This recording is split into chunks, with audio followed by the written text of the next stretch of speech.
ಆಕಾಶವಾಣಿ ವಾರ್ತೆಗಳು ಓದುತ್ತಿರುವವರು ಶಿಲ್ಪಾ ಹೆಚ್ಎಂ. ಮುಖ್ಯಾಂಶಗಳು. 5ನೇ ದಿನಕ್ಕೆ ಕಾಲಿಟ್ಟ ಪಶ್ಚಿಮ ಏಷ್ಯಾ ಸಂಘರ್ಷ, ಇರಾನ್ ಪರಮಾಣು ಶಸ್ತ್ರಾಸ್ತ್ರ ಅಭಿವೃದ್ಧಿ ಕೇಂದ್ರದ ಮೇಲೆ ಇಸ್ರೇಲ್ ದಾಳಿ. ಅಧಿಕೃತ ಭಾರತ ಭೇಟಿಗಾಗಿ ನವದೆಹಲಿಗೆ ಆಗಮಿಸಿದ ಫಿನ್ಲ್ಯಾಂಡ್ ಅಧ್ಯಕ್ಷ ಅಲೆಕ್ಸಾಂಡರ್ ಸ್ಟಬ್. ವಿಮಾನ ನಿಲ್ದಾಣ ಯೋಜನೆಗಳ ಕುರಿತು ನವದೆಹಲಿಯಲ್ಲಿ ಹಿರಿಯ ಅಧಿಕಾರಿಗಳೊಂದಿಗೆ ಕೇಂದ್ರ ಸಚಿವ ರಾಮ್ ಮೋಹನ್ ನಾಯ್ಡು ಪರಿಶೀಲನಾ ಸಭೆ. ಆಲ್ ಇಂಗ್ಲೆಂಡ್ ಮುಕ್ತ ಬ್ಯಾಡ್ಮಿಂಟನ್ ಚಾಂಪಿಯನ್ಶಿಪ್ ಪುರುಷರ ಸಿಂಗಲ್ಸ್ನಲ್ಲಿಂದು ಭಾರತದ ಆಯುಷ್ ಶೆಟ್ಟಿ ಸ್ಪರ್ಧೆ. ಐಸಿಸಿ ಟಿ20 ವಿಶ್ವಕಪ್ ಕ್ರಿಕೆಟ್ ಸೆಮಿಫೈನಲ್ನಲ್ಲಿಂದು ದಕ್ಷಿಣ ಆಫ್ರಿಕಾ ನ್ಯೂಜಿಲೆಂಡ್ ಹಣಾಹಣಿ. ವಾರ್ತೆಗಳ ವಿವರ. ಪಶ್ಚಿಮ ಏಷ್ಯಾದಲ್ಲಿ ಉಲ್ಬಣಿಸಿರುವ ಸಂಘರ್ಷ 5ನೇ ದಿನಕ್ಕೆ ಕಾಲಿಟ್ಟಿದ್ದು, ಇಸ್ರೇಲ್ ಮತ್ತು ಅಮೆರಿಕದ ಜಂಟಿ ಪಡೆಗಳು ಇರಾನ್ ರಾಜಧಾನಿ ಟೆಹರಾನ್ನಲ್ಲಿರುವ ಪರಮಾಣು ಸಂಶೋಧನಾ ಕೇಂದ್ರಗಳ ಮೇಲೆ ಭೀಕರ ದಾಳಿ ನಡೆಸಿವೆ. ಇತ್ತೀಚಿನ ವರದಿಗಳ ಪ್ರಕಾರ ಇರಾನ್ನ ಪರಮಾಣು ಶಸ್ತ್ರಾಸ್ತ್ರ ಅಭಿವೃದ್ಧಿ ಕೇಂದ್ರಗಳನ್ನು ಗುರಿಯಾಗಿಸಿಕೊಂಡು ಇಸ್ರೇಲ್ ತನ್ನ ಗುಪ್ತಚರ ಮಾಹಿತಿಯ ಆಧಾರದ ಮೇಲೆ ನಿಖರ ದಾಳಿ ನಡೆಸಿದೆ.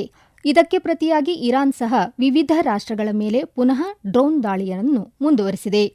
ಇಸ್ರೇಲ್ ತನ್ನ ಕಾರ್ಯಾಚರಣೆಯನ್ನು ಲೆಬನಾನ್ ಪ್ರಾಂತ್ಯಕ್ಕೂ ವಿಸ್ತರಿಸಿದ್ದು, ಹೆಜ್ಬುಲ್ಲಾ ಸಂಘಟನೆಗೆ ಸೇರಿದ ಸುಮಾರು 60ಕ್ಕೂ ಹೆಚ್ಚು ನೆಲೆಗಳ ಮೇಲೆ ದಾಳಿ ನಡೆಸಿದೆ. ಲೆಬನಾನ್ನ ಟೈರ್ ಮತ್ತು ಸಿಡಾನ್ ಪ್ರದೇಶಗಳಲ್ಲಿರುವ ಶಸ್ತ್ರಾಸ್ತ್ರ ಸಂಗ್ರಹಗಾರಗಳು, ಕ್ಷಿಪಣಿ ಉಡಾವಣಾ ಕೇಂದ್ರಗಳು ಮತ್ತು ನಿಯಂತ್ರಣ ಕೇಂದ್ರಗಳನ್ನು ಇಸ್ರೇಲ್ ವಾಯುಪಡೆ ಧ್ವಂಸಗೊಳಿಸಿದೆ. ಈ ನಡುವೆ ಪಶ್ಚಿಮ ಏಷ್ಯಾದ ಸಂಘರ್ಷದ ಪರಿಣಾಮ ಸೈಪ್ರಸ್ ದಾಳಿಗೊಳಗಾದ ನಂತರ ಯುಕೆ ಮತ್ತು ಫ್ರಾನ್ಸ್ ದೇಶಗಳು ತಮ್ಮ ಯುದ್ಧ ನೌಕೆ ಮತ್ತು ವಾಯು ರಕ್ಷಣಾ ವ್ಯವಸ್ಥೆಗಳನ್ನು ಸೈಪ್ರಸ್ನಲ್ಲಿ ನಿಯೋಜಿಸುತ್ತಿವೆ. ಈ ಕುರಿತು ಸಾಮಾಜಿಕ ಮಾಧ್ಯಮ ಸಂದೇಶದಲ್ಲಿ ಯುಕೆ ಪ್ರಧಾನಿ ಕೀರ್ ಸ್ಟಾರ್ಮರ್ ಸೈಪ್ರಸ್ ಭದ್ರತೆ ಮತ್ತು ಅಲ್ಲಿರುವ ಬ್ರಿಟನ್ ಸೇನಾ ಸಿಬ್ಬಂದಿಯ ರಕ್ಷಣೆಗೆ ತಮ್ಮ ಸರ್ಕಾರ ಸಂಪೂರ್ಣ ಬದ್ಧವಾಗಿದೆ ಎಂದು ತಿಳಿಸಿದ್ದಾರೆ. ಅಧಿಕೃತ ಭಾರತ ಭೇಟಿಗಾಗಿ ಫಿನ್ಲ್ಯಾಂಡ್ ಅಧ್ಯಕ್ಷ ಅಲೆಕ್ಸಾಂಡರ್ ಸ್ಟಬ್ ನವದೆಹಲಿಗೆ ಇಂದು ಬೆಳಗ್ಗೆ ಆಗಮಿಸಿದರು. ಅವರನ್ನು ವಿದೇಶಾಂಗ ವ್ಯವಹಾರಗಳ ಖಾತೆ ರಾಜ್ಯ ಸಚಿವ ಕೀರ್ತಿವರ್ಧನ್ ಸಿಂಗ್ ಬರಮಾಡಿಕೊಂಡರು. ವಿಮಾನ ನಿಲ್ದಾಣದಲ್ಲಿ ಅವರಿಗೆ ಗೌರವ ರಕ್ಷೆ ಜೊತೆಗೆ ಸಾಂಪ್ರದಾಯಿಕ ಸ್ವಾಗತ ಕೋರಲಾಯಿತು. ಅಧ್ಯಕ್ಷ ಅಲೆಕ್ಸಾಂಡರ್ ಸ್ಟಬ್ ಈ ಬಾರಿಯ ರೈಸೀನಾ ಸಂವಾದ 2026ರ ಕಾರ್ಯಕ್ರಮದಲ್ಲಿ ಮುಖ್ಯ ಅತಿಥಿಯಾಗಿ ಹಾಗೂ ಪ್ರಮುಖ ಭಾಷಣಕಾರರಾಗಿ ಭಾಗವಹಿಸುತ್ತಿದ್ದಾರೆ. ಭಾರತಕ್ಕೆ ಆಗಮಿಸಿದ ಬಳಿಕ ಸಾಮಾಜಿಕ ಮಾಧ್ಯಮದಲ್ಲಿ ಸಂದೇಶ ಹಂಚಿಕೊಂಡಿರುವ ಅವರು, ಈ ಭೇಟಿಯು ಫಿನ್ಲ್ಯಾಂಡ್ ಮತ್ತು ಭಾರತದ ನಡುವಿನ ವ್ಯಾಪಾರ ಸೇರಿದಂತೆ ವಿವಿಧ ಕ್ಷೇತ್ರಗಳ ದ್ವಿಪಕ್ಷೀಯ ಸಂಬಂಧಗಳನ್ನು ಮತ್ತಷ್ಟು ಬಲಪಡಿಸಲಿದೆ ಎಂಬ ಆಶಯ ವ್ಯಕ್ತಪಡಿಸಿದ್ದಾರೆ. ಫಿನ್ಲ್ಯಾಂಡ್ ಅಧ್ಯಕ್ಷರನ್ನು ಸ್ವಾಗತಿಸಿರುವ ಪ್ರಧಾನಿ ನರೇಂದ್ರ ಮೋದಿ ಅವರ ಈ ಭೇಟಿ ಉಭಯ ರಾಷ್ಟ್ರಗಳ ಬಾಂಧವ್ಯವನ್ನು ಹೊಸ ಎತ್ತರಕ್ಕೆ ಕೊಂಡೊಯ್ಯಲಿದೆ. ನಾಳೆ ನಡೆಯಲಿರುವ ದ್ವಿಪಕ್ಷೀಯ ಸಭೆ ಹಾಗೂ ರೈಸೀನಾ ಸಂವಾದದಲ್ಲಿ ಅವರು ನೀಡಲಿರುವ ಭಾಷಣವನ್ನು ಎದುರು ನೋಡುತ್ತಿರುವುದಾಗಿ ತಿಳಿಸಿದ್ದಾರೆ. ನವದೆಹಲಿಯಲ್ಲಿಂದು ಕೇಂದ್ರ ನಾಗರಿಕ ವಿಮಾನಯಾನ ಸಚಿವ ರಾಮ್ ಮೋಹನ್ ನಾಯ್ಡು ವಿಜಯವಾಡ ವಿಮಾನ ನಿಲ್ದಾಣದ ನೂತನ ಟರ್ಮಿನಲ್ ಹಾಗೂ ಬೋಗೋಪುರಂನ ಗ್ರೀನ್ಫೀಲ್ಡ್ ವಿಮಾನ ನಿಲ್ದಾಣ ಯೋಜನೆಗಳ ಕುರಿತು ಪ್ರಮುಖ ಹಿರಿಯ ಅಧಿಕಾರಿಗಳು ಹಾಗೂ ಸಂಬಂಧಪಟ್ಟ ಪಾಲುದಾರರೊಂದಿಗೆ ಪರಿಶೀಲನಾ ಸಭೆ ನಡೆಸಿದರು. ಈ ಸಭೆಯಲ್ಲಿ ನಾಗರಿಕ ವಿಮಾನಯಾನ ಸಚಿವಾಲಯದ ಹಿರಿಯ ಅಧಿಕಾರಿಗಳು, ಭಾರತೀಯ ವಿಮಾನ ನಿಲ್ದಾಣಗಳ ಪ್ರಾಧಿಕಾರ ಎಎಐ, ನಾಗರಿಕ ವಿಮಾನಯಾನ ಮಹಾನಿರ್ದೇಶನಾಲಯ ಡಿಜಿಸಿಎ ಅಧಿಕಾರಿಗಳು ಭಾಗವಹಿಸಿದ್ದರು. ಈ ಎರಡೂ ಯೋಜನೆಗಳನ್ನು ನಿಗದಿತ ಕಾಲಮಿತಿಯೊಳಗೆ ಪೂರ್ಣಗೊಳಿಸುವ ನಿಟ್ಟಿನಲ್ಲಿ ಯೋಜನಾ ನಿರ್ವಾಹಕರೊಂದಿಗೆ ಸಮಗ್ರವಾಗಿ ಚರ್ಚಿಸಲಾಗಿದೆ ಎಂದು ನಾಗರಿಕ ವಿಮಾನಯಾನ ಸಚಿವಾಲಯ ತಿಳಿಸಿದೆ. ಈ ವಾರ್ತೆಗಳನ್ನು ಆಕಾಶವಾಣಿಯಿಂದ ಕೇಳುತ್ತಿದ್ದೀರಿ.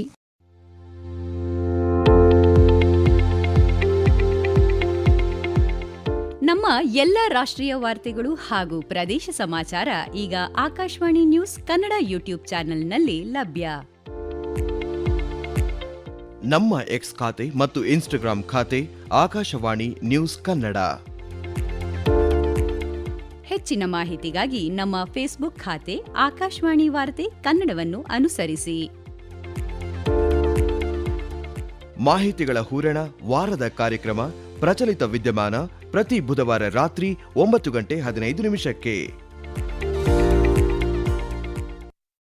ಪಶ್ಚಿಮ ಏಷ್ಯಾದಲ್ಲಿ ಸಿಲುಕಿರುವ ಪ್ರಯಾಣಿಕರ ಸುಗಮ ಸಂಚಾರಕ್ಕೆ ಅನುವು ಮಾಡಿಕೊಡಲು ಇಂಡಿಗೋದ 30 ಹಾಗೂ ಏರ್ ಇಂಡಿಯಾ ಮತ್ತು ಏರ್ ಇಂಡಿಯಾ ಎಕ್ಸ್‌ಪ್ರೆಸ್‌ನ 23 ವಿಮಾನಗಳು ಸೇರಿದಂತೆ ಭಾರತೀಯ ವಿಮಾನಯಾನ ಸಂಸ್ಥೆಗಳು ಇಂದು 58 ವಿಮಾನಗಳನ್ನು ನಿರ್ವಹಿಸಲು ಯೋಜಿಸುತ್ತಿವೆ ಎಂದು ನಾಗರಿಕ ವಿಮಾನಯಾನ ಸಚಿವಾಲಯ ಮಾಹಿತಿ ನೀಡಿದೆ.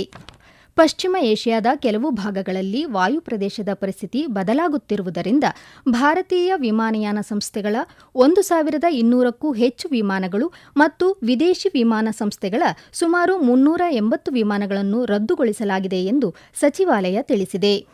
ಪರಿಸ್ಥಿತಿಯನ್ನು ಸೂಕ್ಷ್ಮವಾಗಿ ಗಮನಿಸಲಾಗುತ್ತಿದ್ದು, ಸಿಲುಕಿಕೊಂಡಿರುವ ಪ್ರಯಾಣಿಕರ ಸಂಚಾರಕ್ಕೆ ಅನುಕೂಲವಾಗುವಂತೆ ವಿಶೇಷ ವ್ಯವಸ್ಥೆಗಳನ್ನು ಮಾಡಲಾಗುತ್ತಿದೆ. ಅಗತ್ಯವಿರುವಲ್ಲಿ ವಿಮಾನಯಾನ ಸಂಸ್ಥೆಗಳಲ್ಲಿ ಹೆಚ್ಚುವರಿ ಸಾಮರ್ಥ್ಯವನ್ನು ನಿಯೋಜಿಸುತ್ತಿವೆ ಎಂದು ಸಚಿವಾಲಯ ತಿಳಿಸಿದೆ. ಭಾರತೀಯ ವಿಮಾನಯಾನ ಸಂಸ್ಥೆಗಳು ತಮ್ಮ ವೇಳಾಪಟ್ಟಿಗಳಲ್ಲಿ ಬದಲಾವಣೆಗಳನ್ನು ಮಾಡಿಕೊಂಡಿವೆ. ನಿರ್ಬಂಧಿತ ವಾಯು ಪ್ರದೇಶವನ್ನು ತಪ್ಪಿಸುವ ಪರ್ಯಾಯ ಮಾರ್ಗಗಳ ಮೂಲಕ ದೀರ್ಘ ಮತ್ತು ಅತಿದೀರ್ಘ ಪ್ರಯಾಣದ ಕಾರ್ಯಾಚರಣೆಗಳನ್ನು ಕ್ರಮೇಣ ಪುನರಾರಂಭಿಸಲಾಗುತ್ತಿದೆ ಎಂದು ಸಚಿವಾಲಯ ತಿಳಿಸಿದೆ. ವಿಮಾನಯಾನ ಸಂಸ್ಥೆಗಳೊಂದಿಗೆ ಸಚಿವಾಲಯ ನಿರಂತರ ಸಂಪರ್ಕದಲ್ಲಿದ್ದು, ಈ ಅವಧಿಯಲ್ಲಿ ಟಿಕೆಟ್ ಬೆಲೆಗಳಲ್ಲಿ ಅನಗತ್ಯ ಏರಿಕೆಯಾಗದಂತೆ ಖಚಿತಪಡಿಸಿಕೊಳ್ಳಲು ವಿಮಾನ ದರಗಳನ್ನು ನಿಕಟವಾಗಿ ಮೇಲ್ವಿಚಾರಣೆ ಮಾಡುತ್ತಿದೆ ಎಂದು ಸಚಿವಾಲಯ ಭರವಸೆ ನೀಡಿದೆ. ಪ್ರಯಾಣಿಕರು ವಿಮಾನ ನಿಲ್ದಾಣಕ್ಕೆ ಹೋಗುವ ಮೊದಲು ಆಯಾ ವಿಮಾನಯಾನ ಸಂಸ್ಥೆಗಳೊಂದಿಗೆ ಇತ್ತೀಚಿನ ವಿಮಾನ ಸ್ಥಿತಿಯನ್ನು ನೇರವಾಗಿ ಪರಿಶೀಲಿಸಲು ಮತ್ತು ಯಾವುದಾದರೂ ಬೆಳವಣಿಗೆಗಳ ಕುರಿತು ಅಧಿಕೃತ ಮೂಲಗಳಿಂದ ಮಾತ್ರ ಮಾಹಿತಿ ಪಡೆಯಲು ಸೂಚಿಸಲಾಗಿದೆ. ಬಣ್ಣಗಳ ಹಬ್ಬವಾದ ಹೋಳಿಯನ್ನು ಇಂದು ದೇಶಾದ್ಯಂತ ಆಚರಿಸಲಾಗುತ್ತಿದೆ. ಈ ಹಬ್ಬವು ದುಷ್ಟತನದ ಮೇಲೆ ಒಳ್ಳೆಯದರ ವಿಜಯವನ್ನು ಹಾಗೂ ವಸಂತ ಋತುವಿನ ಆರಂಭವನ್ನು ಸೂಚಿಸುತ್ತದೆ. ಜಾತಿ, ಮತ, ಬಣ್ಣ, ವಯಸ್ಸು ಮತ್ತು ಲಿಂಗಭೇದವಿಲ್ಲದೆ ಸಮಾಜದ ಎಲ್ಲಾ ವರ್ಗಗಳು ಹೋಳಿಯನ್ನು ಬಹಳ ಉತ್ಸಾಹದಿಂದ ಆಚರಿಸುವುದರಿಂದ ಈ ಹಬ್ಬ ಸಮಾನತೆ ಮತ್ತು ಭ್ರಾತೃತ್ವದ ಸಂದೇಶವನ್ನು ನೀಡುತ್ತದೆ. ಹೋಳಿ ಹಬ್ಬದ ಸಂದರ್ಭದಲ್ಲಿ ಸಾಮಾಜಿಕ ಜಾಲತಾಣದಲ್ಲಿ ರಾಷ್ಟ್ರಪತಿ ದ್ರೌಪದಿ ಮುರ್ಮು, ಉಪರಾಷ್ಟ್ರಪತಿ ಸಿಪಿ ರಾಧಾಕೃಷ್ಣನ್, ಪ್ರಧಾನಿ ನರೇಂದ್ರ ಮೋದಿ, ಲೋಕಸಭಾಧ್ಯಕ್ಷ ಓಂ ಬಿರ್ಲಾ, ಕೇಂದ್ರ ಸಚಿವರಾದ ಅಮಿತ್ ಶಾ, ರಾಜನಾಥ್ ಸಿಂಗ್ ಸೇರಿದಂತೆ ಅನೇಕ ಗಣ್ಯರು ದೇಶದ ಸಮಸ್ತ ಜನತೆಗೆ ಶುಭಾಶಯ ಕೋರಿದ್ದಾರೆ. ರಾಷ್ಟ್ರಪತಿ ದ್ರೌಪದಿ ಮುರ್ಮು, ಹೋಳಿ ಹಬ್ಬವು ಸಾಮಾಜಿಕ ಸಾಮರಸ್ಯದ ಸಂದೇಶವನ್ನು ನೀಡುವ ಹಬ್ಬವಾಗಿದ್ದು, ವೈವಿಧ್ಯತೆಯಲ್ಲಿ ಏಕತೆಯ ಸಂಕೇತವಾಗಿದೆ ಎಂದು ತಿಳಿಸಿದ್ದಾರೆ. ದೇಶದ ಶ್ರೀಮಂತ ಸಂಪ್ರದಾಯಗಳಲ್ಲಿ ಆಳವಾಗಿ ಬೇರೂರಿರುವ ಹೋಳಿ ಸಹೋದರತ್ವ, ಪರಸ್ಪರ ಗೌರವವನ್ನು ಪ್ರತಿಬಿಂಬಿಸುತ್ತದೆ ಎಂದು ಉಪರಾಷ್ಟ್ರಪತಿ ಸಿಪಿ ರಾಧಾಕೃಷ್ಣನ್ ತಿಳಿಸಿದ್ದಾರೆ.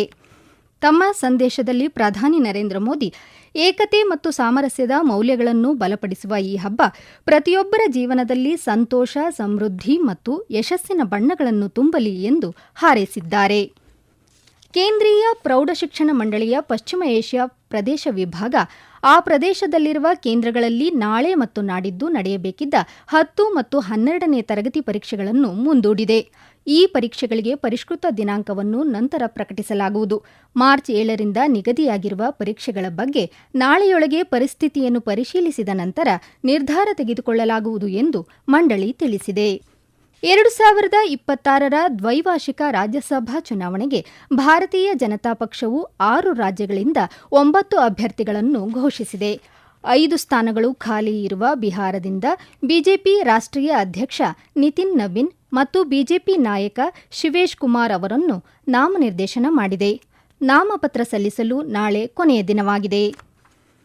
ಬರ್ಮಿಂಗ್ಹ್ಯಾಮ್ನಲ್ಲಿ ನಡೆಯುತ್ತಿರುವ ಆಲ್ ಇಂಗ್ಲೆಂಡ್ ಮುಕ್ತ ಬ್ಯಾಡ್ಮಿಂಟನ್ ಚಾಂಪಿಯನ್ಶಿಪ್ನ ಪುರುಷರ ಸಿಂಗಲ್ಸ್ ವಿಭಾಗದ ಪಂದ್ಯದಲ್ಲಿಂದು ಭಾರತದ ಆಯುಷ್ ಶೆಟ್ಟಿ ಇಂಡೋನೇಷ್ಯಾದ ಅಲ್ವಿ ಫರ್ಹಾನ್ ಅವರನ್ನು ಎದುರಿಸಲಿದ್ದಾರೆ. ಪುರುಷರ ಡಬಲ್ಸ್ ವಿಭಾಗದ ಪಂದ್ಯದಲ್ಲಿಂದು ಭಾರತದ ಸಾತ್ವಿಕ್ ಸಾಯಿರಾಜ್ ರಾಂಕಿರೆಡ್ಡಿ ಮತ್ತು ಚಿರಾಗ್ ಶೆಟ್ಟಿ ಜೋಡಿ ಮಲೇಷಿಯಾದ ಕಾಂಗ್ಖೈ ಜಿಂಗ್ನ ಮತ್ತು ಎರಾನ್ಥೈ ವಿರುದ್ಧ ಸೆಣಸಲಿದೆ. ಮಿಶ್ರ ಡಬಲ್ಸ್ ವಿಭಾಗದಲ್ಲಿ ಭಾರತದ ರೋಹನ್ ಕಪೂರ್ ಮತ್ತು ಋತ್ವಿಕಾ ಗಡ್ಡೆ ಜೋಡಿ ಫ್ರಾನ್ಸ್ ಜೋಡಿಯನ್ನು ಎದುರಿಸಲಿದೆ. ಇದಕ್ಕೂ ಮುನ್ನ ಪುರುಷರ ಸಿಂಗಲ್ಸ್ ವಿಭಾಗದಲ್ಲಿ ಭಾರತದ ಲಕ್ಷ್ಯ ಸೇನ್ ಮೊದಲ ಸುತ್ತಿನಲ್ಲಿ ಗೆಲುವು ದಾಖಲಿಸಿ 16ರ ಸುತ್ತನ್ನು ಪ್ರವೇಶಿಸಿದರು. ಈಗ ಕೊನೆಯಲ್ಲಿ ಮತ್ತೊಮ್ಮೆ ಮುಖ್ಯಾಂಶಗಳು. 5ನೇ ದಿನಕ್ಕೆ ಕಾಲಿಟ್ಟ ಪಶ್ಚಿಮ ಏಷ್ಯಾ ಸಂಘರ್ಷ, ಇರಾನ್ ಪರಮಾಣು ಶಸ್ತ್ರಾಸ್ತ್ರ ಅಭಿವೃದ್ಧಿ ಕೇಂದ್ರದ ಮೇಲೆ ಇಸ್ರೇಲ್ ದಾಳಿ. ಅಧಿಕೃತ ಭಾರತ ಭೇಟಿಗಾಗಿ ನವದೆಹಲಿಗೆ ಆಗಮಿಸಿದ ಫಿನ್ಲ್ಯಾಂಡ್ ಅಧ್ಯಕ್ಷ ಅಲೆಕ್ಸಾಂಡರ್ ಸ್ಟಬ್. ವಿಮಾನ ನಿಲ್ದಾಣ ಯೋಜನೆಗಳ ಕುರಿತು ನವದೆಹಲಿಯಲ್ಲಿ ಹಿರಿಯ ಅಧಿಕಾರಿಗಳೊಂದಿಗೆ ಕೇಂದ್ರ ಸಚಿವ ರಾಮಮೋಹನ್ ನಾಯ್ಡು ಪರಿಶೀಲನಾ ಸಭೆ. ಆಲ್ ಇಂಗ್ಲೆಂಡ್ ಮುಕ್ತ ಬ್ಯಾಡ್ಮಿಂಟನ್ ಚಾಂಪಿಯನ್ಶಿಪ್ ಪುರುಷರ ಸಿಂಗಲ್ಸ್ನಲ್ಲಿಂದು ಭಾರತದ ಆಯುಷ್ ಶೆಟ್ಟಿ ಸ್ಪರ್ಧೆ. ಐಸಿಸಿ ಟಿ20 ವಿಶ್ವಕಪ್ ಕ್ರಿಕೆಟ್ ಸೆಮಿಫೈನಲ್ನಲ್ಲಿಂದು ದಕ್ಷಿಣ ಆಫ್ರಿಕಾ ನ್ಯೂಜಿಲೆಂಡ್ ಹಣಾಹಣಿ. ಇಲ್ಲಿಗೆ ವಾರ್ತಾ ಪ್ರಸಾರ ಮುಕ್ತಾಯವಾಯಿತು. ನಮ್ಮ ಮುಂದಿನ ವಾರ್ತಾ ಪ್ರಸಾರ ಮಧ್ಯಾಹ್ನ 2:30 ನಿಮಿಷಕ್ಕೆ.